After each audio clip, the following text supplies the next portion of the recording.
Our channel na I'm Solution YouTube channel. A nan a wannan bidiyo za mu nuna yadda za a magance Facebook account daga hacking. Za mu hana hackers hacking account ɗinmu na Facebook. Ok, yanzu za mu je Facebook, then menu, then look for setting, a nan za mu samu settings, shiga settings, security and login.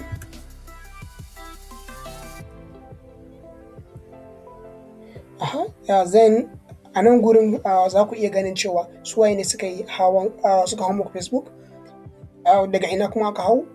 Yanzu nan ne active, gashi nan daga Budapest, Hungary. Okay, then sai mu shiga two-factor authentication,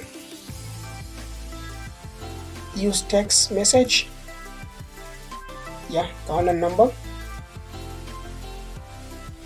Okay, idan kuka shiga da number ku za ku nuna continue, za su turo muku confirmation code wanda za ku shigar. To confirmation code in suka turo muku sai ku saka shi kawai.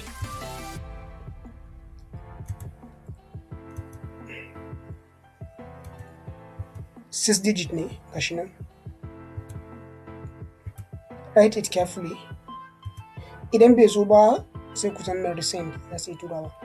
Amma ku jira kamar mintuna kaɗan kafin ku tura. Continue. Yanzu two-factor is on.